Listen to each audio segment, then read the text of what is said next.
මුරුක්කු හදාගන්නයි අපි යන්නේ. බලමු කොහොමද මුරුක්කු හදන්නේ කියලා.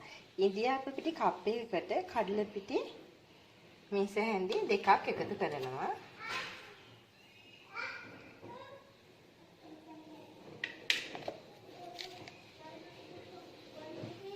ලුණු තේ හැඳි භාගයයි. ගම්බිරිස් කුඩු කහ කුඩු තේ හැඳි කාලක්.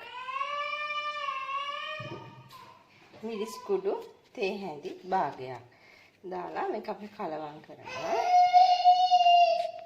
දැන් උණු කරලා නිවාගත්ත වතුර ටිකින් ටික එකතු කරනවා. අපි කලවම් කරන ගමන් තමයි එකතු කරන්නේ.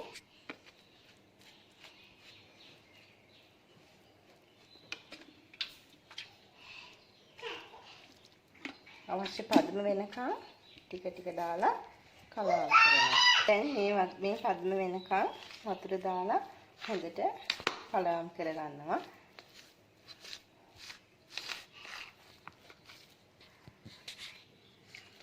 අතේ ඇලෙන්නේ නැති ගන්නට මේ විදිහට තමයි කඩල පිටි, පාන් පිටි, මේ කඩල පිටි, ඉන්දියාපු පිටි දාලා හදාගත්ත අපේ බැටර් එක තියෙනවා. මගේ පොඩි දෙන්නට කන්න තමයි අද මම මේක හදන්නේ. මේ මුරුක්කු එක අපි ඉන්දියාපු පිටි මිරිකන අංගෙඩියේ මේ හැදේ තියෙන තමයි මේකට දාන්නේ. අපි මේක ඉන්දියාපු තැටියට කියලා මේක අපි මුරුක්කු එක හදාගමු.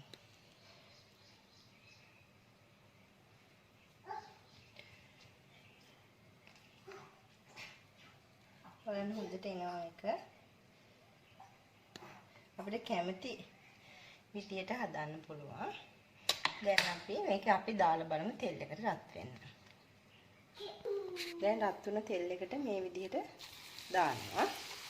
දැන් මේක හොඳින් බැදුණා.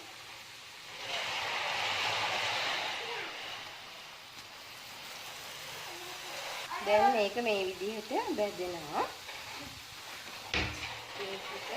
ඔයාලට අවශ්‍ය ප්‍රමාණයට මිරිස් දාන්න පුළුවන්. පොඩියට කලපිංච කපාගෙන කලපිංච පවුඩර් එකක් හදලා ඒකත් කලවම් කරන්න පුළුවන්. එහෙම නැත්නම් මුරුංග පෝෂණයේ මුරුංග කුඩු පවුඩර් එකක් වගේ හදලා පොඩි බබාලට කන්න දෙන්න එකතු කරගන්න පුළුවන්.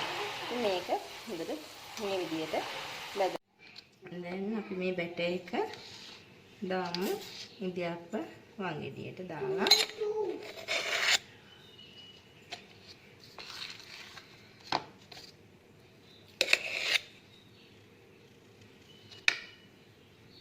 අපි ඒ අතර තාක්ෂයක් ඉප තියාගමු වෙන්න.